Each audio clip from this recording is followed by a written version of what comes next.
दिल करे चांद सा चेहरा देखता ही रहूं मैं। ओ दिल करे चांद सा चेहरा देखता ही रहूं मैं। तू है क्या मेरे लिए, इससे ज्यादा क्या कहूँ मैं।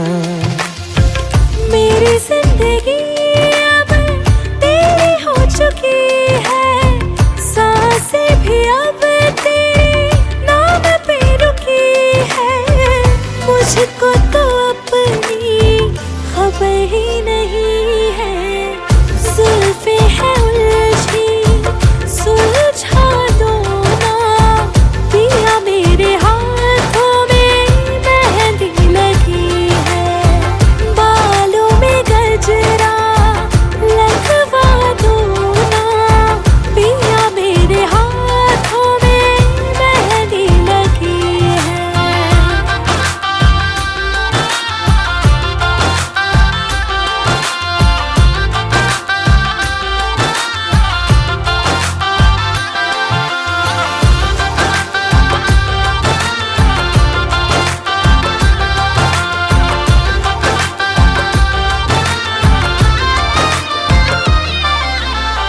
सजना सवरना ये मेरा निखरना तेरे वास्ते है ओ मेरे सजना।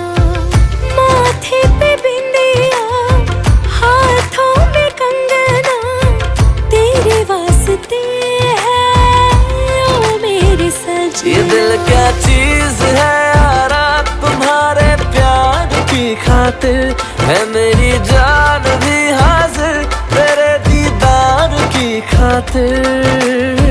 मोहब्बत पे ऐसी ही हालत मेरी है, जुल्फे है उलझी सुलझा दो ना। पिया मेरे हाथों में मेहंदी लगी है, रंग में मेरे रंग जाओ ना। मेरी जिंदगी में तुम्हारी कमी है। मेरी मुश्किलें बड़ी है, ये मुश्किलों से कहना मेरा खुदा बड़ा है। ये मत कहो खुदा से मेरी मुश्किलें बड़ी है, ये मुश्किलों से कहना मेरा खुदा बड़ा है। आती है आंधियाँ तो तलकता है सनम, तूफान से भी तो लड़नी खुदा ने तुझे गढ़ा है। हिम्मत कहो खुदा से मेरी मुश्किलें बड़ी है, ये मुश्किलों से कहना मेरा खुदा बड़ा है। मेरा खुदा बड़ा है। थैंक यू दीदी। और हमारे जो म्यूजिकल टीम के एजाज अहसान है, एक धुन सुनाएंगे आपको और आपको उस धुन को पहचानना है, ठीक है? Are you ready for? उसको यूज ले लो।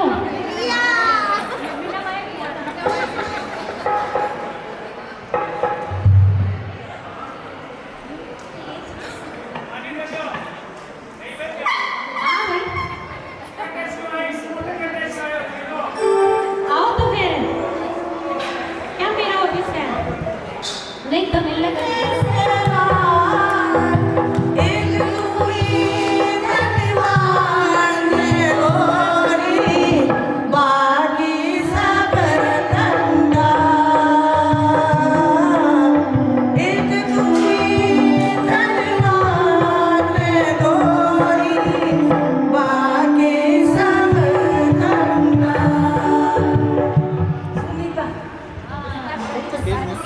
अरे 2 मिनट तो लेके जाओ।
आपका क्या इरादा है सर? बता देंगे। सब चीज के लिए तैयार है।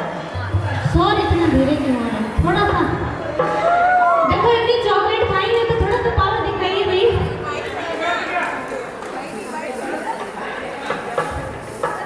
अभी नहीं चलाइए खाली, अब पता चलेगा। अब पता आपको नहीं, मुझे चलेगा जब आप डांस करोगे। हाँ जरूर ठीक है, लगाओ सो। Thank you.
सफर है सुहाना, यहाँ कल क्या हो किसने जाना। जिंदगी एक सफर है सुहाना, आया लव इसी का जमाना। जिंदगी एक सफर है सुहाना, आया लव इसी का जमाना। सांस कहे वो आएगी, सांस कहे वो आएगी जरूर, आएगी तो खाना बनाएगी जरूर। सांस कहे वो आएगी जरूर, आएगी तो खाना बनाएगी जरूर। देखो सांस लगा रही आटा, बहू रानी कर गई टाटा। देखो सारी काटा, जिंदगी एक सफर है सुहाना, आया लव इसी का जमाना। भाई बोलो हाथ उठा के, क्या बात है। ये लीजिए आपकी चॉकलेट। अरे हम एक गाना बना लीजिए। वर्षा वर्षा वर्षा आपको याद हो जाना चाहिए था। आप बादाम नहीं खाते? रात को लुकम चलती है खाया करो आप। देखो आप जैसे मुझे मोटे दे रहे हो तो बादाम खाओगे तो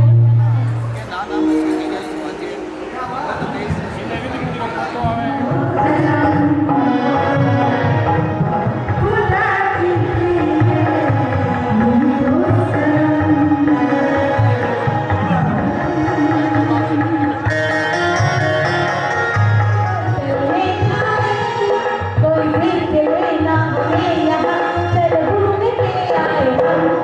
चलो इश्क लड़ाई, चलो इश्क लड़ाई, चलो इश्क लड़ाई सनम। चलो इश्क लड़ाई, चलो इश्क लड़ाई, चलो इश्क लड़ाई सनम। मेरे नाम निकली मैं तुझ पे दिल चारिश करता हूँ, ये सच है मैं बारी से डरता हूँ। छोड़ो भी करना, आ जाओ पास में, बरना यूं ही मरने की राह में। कोई निकले ना हमें यहाँ, चल घूम के आए हम। चलो इश्क लड़ाई, चलो इश्क लड़ाई, चलो इश्क लड़ाई सनम। चलो इश्क लड़ाई, चलो इश्क लड़ाई, चलो इश्क लड़ाई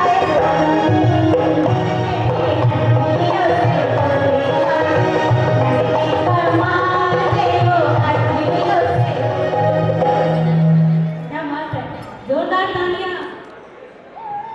क्या बात है। अच्छा चॉकलेट खत्म हो गई अब कौन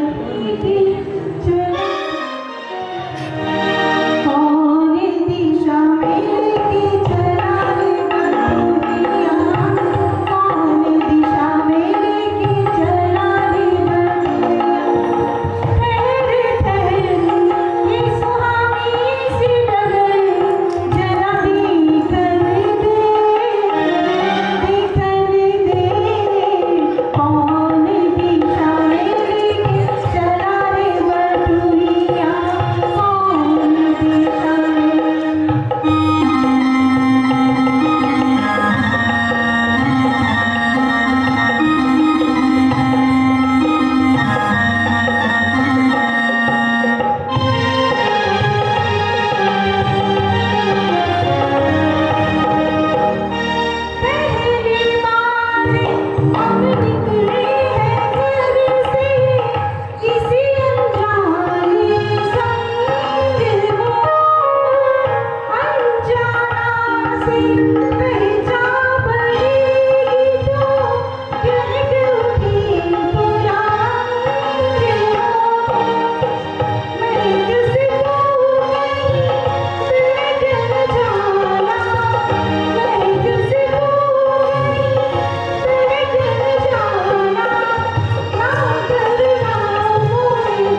उसके बाद आप अपने सॉन्ग के साथ तैयार हैं।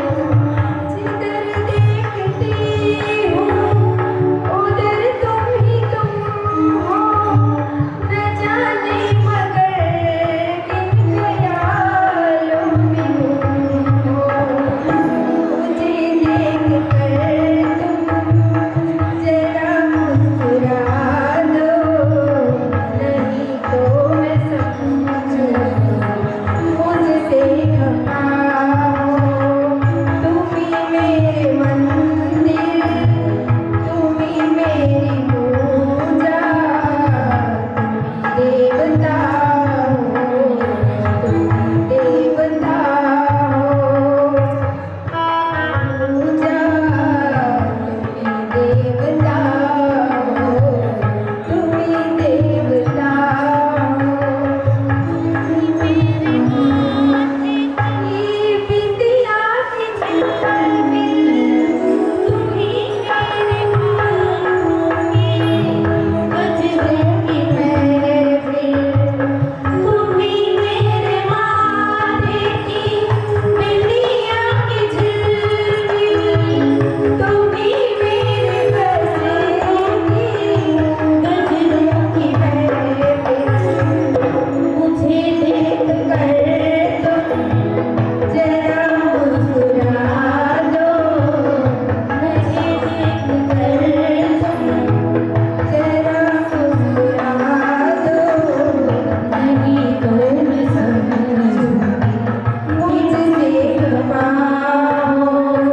तुम ही मेरे मंदिर, तुम ही मेरी पूजा, तुम ही देवता हो, देवता। बहुत रात बीती, चलो मैं सुना दूं, पवन छेड़ सरगम मिलोरी सुना दूं। बहुत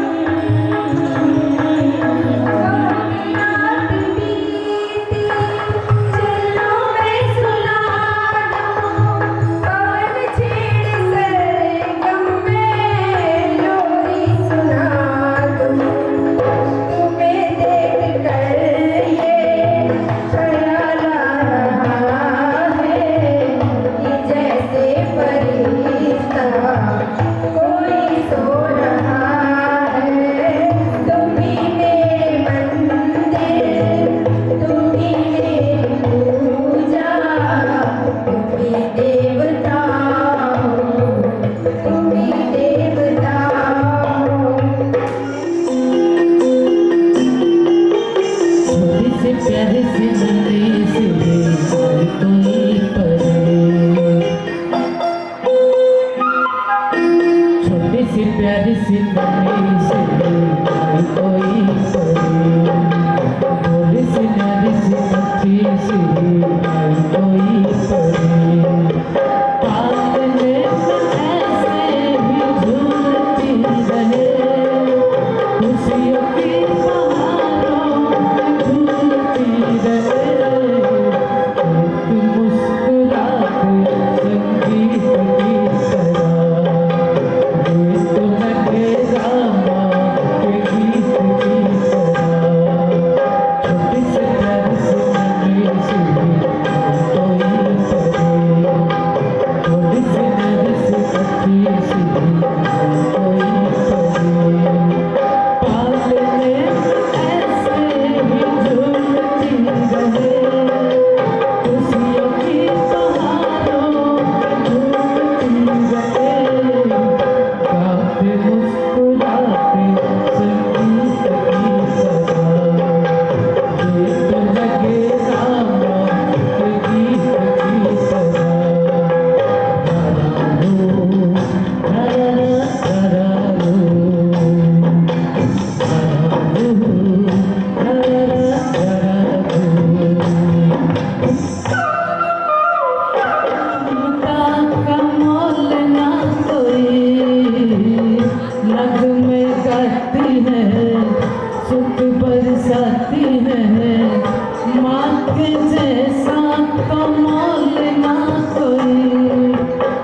उम्र भर मैं करूं माँ की बंदगी, माँ तेरे नाम है मेरी जिंदगी, माँ तेरे नाम है मेरी जिंदगी, गाते मुस्कुराते संगीत की तरह। हम सभी पर आ रहा है वो हमारे बोझ, हमारी तकलीफें, बीमारी, तनाव, चिंता, सब कुछ ले रहा है। इस हॉल में, इस भवन में जो भी आत्माएं उपस्थित हैं, सबके मन शांत हो रहे हैं, सबके मन शांत हो रहे हैं। ओम शांति। हम आंखें खोल सकते हैं। तो आप सभी देख पा रहे हैं हमारे तीर्थंकर के और महावीर स्वामी का चित्र यहाँ पर है। 10 मिनट में आप सभी के साथ बस छोटी सी बातें शेयर करनी है, क्योंकि ज़्यादातर यहाँ पर जो चित्रकार को ये बात ज़रूर पता होगी कि कमल का फूल इतना सा होता है। इतने से कमल के फूल के ऊपर 6-7 फुट का आदमी नहीं बैठ सकता है, लेकिन फिर भी बड़े सारे महावीर स्वामी को कमल के फूल के ऊपर दिखाया है। ब्रह्मा को, लक्ष्मी को, नारायण को, देवों को भी कमल के फूल पर दिखाया है। तो कमल का फूल प्रतीक है कि कीचड़ जैसी दुनिया में है। कमल का पूरा परिवार कीचड़ में है। कमल की डंडी, कमल के पत्ते, कमल के बीज, सब कुछ कीचड़ में है, लेकिन फिर भी कमल ऊपर उठा हुआ है, वो अलिप्त और निर्लिप्त अवस्था में है। इसी प्रकार से संसार में रहना है, लेकिन सारे काम करते हुए खुद को ऊपर की तरफ डिटैच रखना है। वो कब होगा? ध्यान से सुनना अब इस बात को, वो कैसे होगा। एक बार एक राजा था। वो राजा अपना राज्य दरबार संभाल के टू मच स्ट्रेस, बहुत तनाव हो रहा है, अब मेरे से ये सत्ता नहीं संभलेगी, इसलिए मैं राज दरबार सब कुछ छोड़ करके किसी उत्तराधिकारी को फिक्स करके और अब मैं जाना चाहता हूँ बाहर, और जहाँ पर जाकर के मैं आराम से नौकरी करूँ, 2 टाइम की रोटी खाऊँ, अपने परिवार के साथ शांति से रहूँ। तो गुरु ने बोला ये बहुत अच्छा विचार है, लेकिन उत्तराधिकारी कौन? तो उचित उत्तराधिकारी उसको मिलता नहीं है, इसलिए वो गुरु को बोलता है कि क्यों ना आप इस गद्दी को संभालें और मैं बाहर चला जाता हूँ। गुरु बोलते हैं कि कोई दिक्कत नहीं है, गद्दी को मैं संभाल लूँगा। जैसे ही वो जाने लगता है, गुरु गद्दी संभाल लेता है राजा की। एकदम से जाकर के नौकरी भी तो नहीं मिलेगी, तो वो जैसे ही कोष की तरफ जाता है जहाँ पर पैसा है, तो उसकी तरफ हाथ बढ़ाता है, तो जो गुरु अब राजा बन चुका है वो हाथ को पकड़ लेता है कि तुमको अभी ये कोष नहीं लेना, क्योंकि बात बोलता है कि बाहर भी तो 8 घंटा जा कर के तुम्हें नौकरी करनी है। कहीं नौकरी करोगे, कोई तुम्हें पैसे दे करके शाम के 8 बजे तक आएंगे, उन सभी के प्रॉब्लम सुननी है, सॉल्यूशन देने हैं, और जो भी नफ़ा या नुकसान हो वो मेरे को बताना है। 2 महीने तक वो राजा ऐसा ही काम करता है, 8 से 8 बजे तक अपनी ईमानदारी से नौकरी करता है। घाटा नफ़ा नुकसान जो भी है वो अब के राजा को बता देता है। 2 महीने बाद जो गुरु था वो उस राजा से पूछता है कि अब कोई टेंशन है, अब कोई स्ट्रेस है, अब कोई तनाव है? वो कहता है कि नहीं है। गद्दी वही, प्रजा वही, कामकाज भी वही, लेकिन पहले टेंशन होता था, अब टेंशन नहीं है। उसके पीछे का कारण क्या है? तो राजा ने बताया कि गुरुदेव, पहले जब मैं ये सब कुछ संभाल रहा था तो मुझे ये याद रहता था कि नुकसान होगा तो मेरा होगा, फ़ायदा होगा तो मेरा होगा, लेकिन अब नुकसान है या फ़ायदा है, जो कुछ भी है वो आप ही का होगा, मुझे तो मेरी जो भी कमाई मिलनी है वो मुझे मिल ही जाएगी। इसी प्रकार से जिस घर में आप रहती हैं या रहते हैं, जिस बिज़नेस को आप चलाते हैं, जिस नौकरी पेशे में आप जाते हैं, अगर आप ये सोच लें सुबह 4 बजे आँख खुलने से लेकर या 7 बजे आँख खुलने से लेकर के रात के 11 बजे तक जब तक मैं चल रही हूँ, ये घर मेरा नहीं है, ये बिज़नेस भी मेरा नहीं है, ये नौकरी भी मेरी नहीं है। कहने में तो अपना सभी यही कहते हैं कि मेरा कुछ भी नहीं है, सब तेरा ही है, लेकिन फिर टेंशन कौन लेते हैं? तो बोलते हैं डायबिटीज़ बढ़ गई है। तो डॉक्टर सबसे पहली बात क्या पूछते हैं? आप किसी बात की टेंशन लेते हो क्या? वो यही बात ही पूछेंगे ना। ये कुछ है ना कि आप किसी बात की टेंशन लेते हो तो वो हमको दवाई देंगे डायबिटीज़ की। टेंशन की दवाई कौन देगा हमको? इसलिए उसको बोलते हैं मेडिटेशन, जो डॉक्टर के पास मिलता है और जो परमात्मा हमें सिखाते हैं उसे बोलते हैं मेडिटेशन। उसके लिए रोज़ 15 मिनट हमको शांति से बैठना पड़ेगा। आज आप दिविशा के निमित्त और उस नए जोड़े के निमित्त यहाँ पर पहुँचे हैं, तो ज़रूर जब हम कहीं पर पहुँचते हैं तो खाली हाथ तो नहीं पहुँचते, कुछ ना कुछ सौगात गिफ्ट दे कर के आते हैं। तो अगर आप सच में तीनों, आज का दिन बहुत अच्छा है क्योंकि पुराना साल जा रहा है, नया साल आ रहा है। कुछ 2-3 दिनों के बाद में नए साल की एंट्री हो रही है। तो पुराने साल के अंदर पुराने सभी खातों को बंद कर दें। वो सभी आदतें, वो सभी बातें, वो सभी फिक्रें जो मुझे नीचे की तरफ लेकर के जा रही है, जिनके लिए मैं सोच रही हूँ कि छोड़ना है, ये छोड़ना है, ये छोड़ना है, तो सबसे अच्छा दिन आज का है कि आज उस चीज़ को छोड़ ही दे। मुश्किल काम हो गया है आजकल, क्योंकि 2 मिनट में हम बैठे बैठे क्या बोलते, खुली आंखें हैं ना, तो आंखें खोल करके इनकी आंखों में देखना है। और ये पसंद आए तो 2026 के अंदर सुबह उठते हैं सीधा रूम से बाहर नहीं जाना, सीधा खाने के लिए नहीं जाना।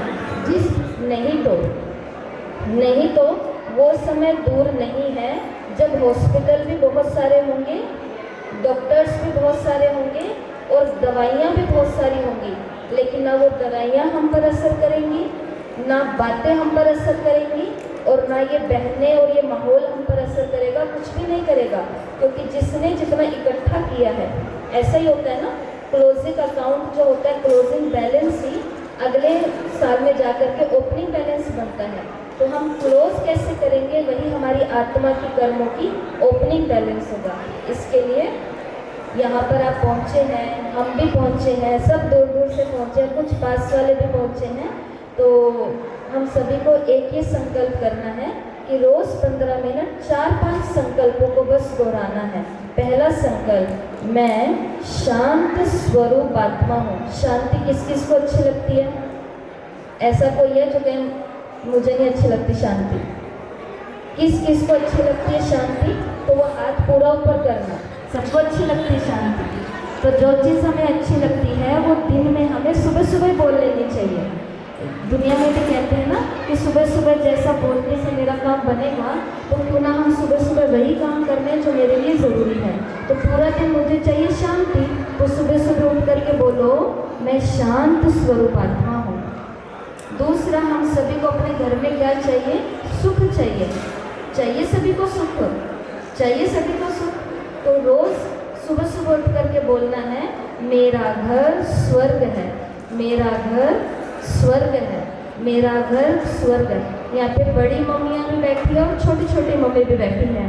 जो बड़ी मम्मियाँ हैं उन सभी ने अपने बच्चों को ज़िंदगी में एक बार ही बोला है कि शैतान कहाँ से आ गया। शैतान, स्वर्ग में शैतान होते हैं? स्वर्ग में शैतान होते हैं? नहीं होते ना।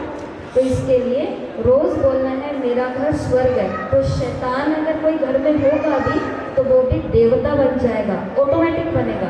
तो पहला, मैं शांत स्वरूप आत्मा हूँ, मेरा घर स्वर्ग है, मैं स्वस्थ आत्मा हूँ, मैं धनवान आत्मा हूँ, मैं परमात्मा की छत्र छाया में हूँ। मैं शांत स्वरूप आत्मा हूँ, मेरा घर स्वर्ग है, मैं स्वस्थ आत्मा हूँ, मैं धनवान आत्मा हूँ, मैं परमात्मा की छत्र छाया में हूँ। और आप सभी को आज 2 खुशखबरियाँ हैं यहाँ पर। तीसरी खुशखबरी हम भी सुना देते हैं। जिस पिता परमात्मा का आप हम सभी ने इंतज़ार किया है, सबने किया है, चाहे वो कहीं पर भी जाने वाला हो, किसी को भी पूछने वाला हो, किसी को भी याद करने वाला हो, सब ऊपर की तरफ देख करके बोलते हैं कि तू कब आएगा, तू कब आएगा और कब आकर के मेरे इन दुखों को खत्म करेगा। तेरे को दिखाई नहीं देता मैं कितनी दुखी हूँ? दिखाई नहीं देता इन लोगों ने मुझे कितना परेशान करके रखा है? कब सुनेगा, कब आएगा? तो आपको खुशखबरी सुना दें कि जिसका आप और सभी इंतज़ार कर रहे थे वो आ चुका है। ना केवल वो आया है परंतु वो तो जाने की भी तैयारी कर रहा है। पिछले 90 सालों से परमात्मा इस धरती पर एक नई दुनिया की स्थापना का कर्तव्य कर रहा है, और वो है दिल्ली, जो आज की दिल्ली है वो दिल्ली बनेगा पैराडाइज, स्वर्ग, हेवन। अभी तो बहुत पुराना। और स्वर्ग बनाएगा कौन? लास्ट में पूछ रहे हो कौन बनाएगा स्वर्ग? पिंकी मासी, कौन बनाएगा स्वर्ग? हम बनाएंगे। तो स्वर्ग कौन बनाएगा? नर्क किसने बनाया है? वंडरफुल बात यह है कि नर्क बना यहाँ पर था, स्वर्ग बनेगा पहले यहीं पर। और फिर आप देखेंगे कि हमारे घर के अंदर पहले स्वर्ग आएगा, फिर हमारे मोहल्ले के अंदर आएगा, हमारे समाज के अंदर आएगा, शहर के अंदर आएगा, देश के अंदर आएगा। और वो दिन दूर नहीं है जब ये पूरा का पूरा विश्व एक नई दुनिया बन जाएगा। तो पुराने लोगों का क्या होगा? वो सभी आत्माएं मुक्ति धाम में चली जाएंगी भगवान के साथ में। जो नई दुनिया में जाने के लिए प्रयास करेंगे जाएंगे, और जो बनाएंगे वो स्वर्ग में जाएंगे। तो कौन कौन स्वर्ग में जाना चाहता है? बच्चे भी? कौन कौन स्वर्ग में जाना चाहता है? जाना चाहते हैं? तो पहले स्वर्ग कहाँ बनाना है? यहाँ पर, ठीक है।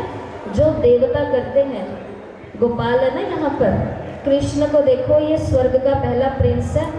सब लोग कृष्ण को इतना प्यार क्यों कर रहे हैं? चाहे वो कोई भी समाज के और कोई भी कम्युनिटी के हैं, कृष्ण इतना प्यारा क्यों लग रहा है आजकल सभी को? जब किसी शहर में कोई नेता आने वाला होता है तो उसके बैनर, पोस्टर, होल्डिंग्स लगती है कि नहीं लगती? लोगों को पहले से मालूम पड़ जाता है, इधर हर एक आत्मा के पास में पहुंच रहा है। क्यों?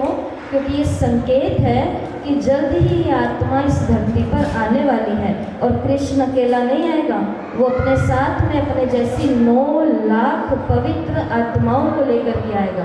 तो जिस जिसको 9 लाख में एंट्री लेनी है उसको अपना जीवन कृष्ण के जैसा बनाना पड़ेगा।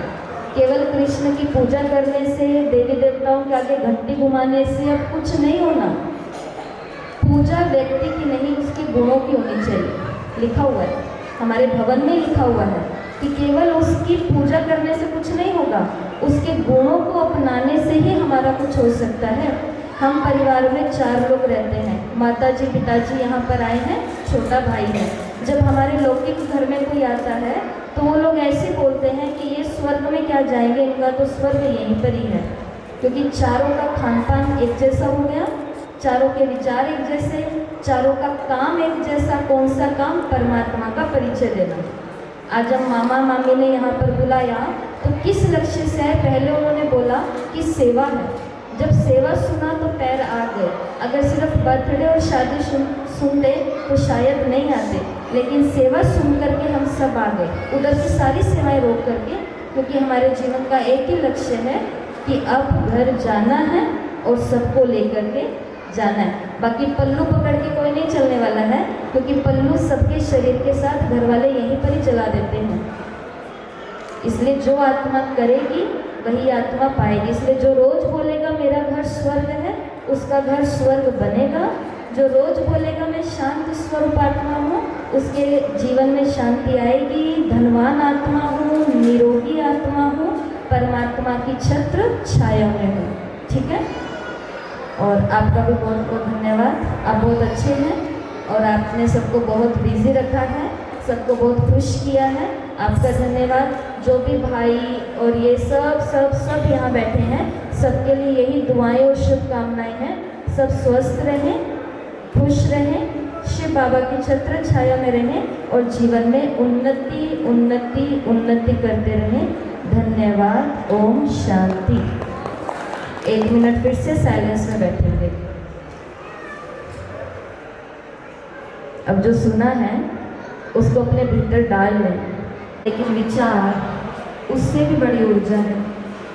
सुनते हम बहुत आए हैं, अब समय है करने का। 2025 जा रहा है। कमजोरियों को जाने दें, आलस को जाने दें, तेरे मेरे को जाने दें। कोई फिक्र नहीं है, क्योंकि फिक्र करने वाला ऊपर बैठा है। वो मेरा पिता है, वो मेरा टीचर है, वो मेरा गुरु है।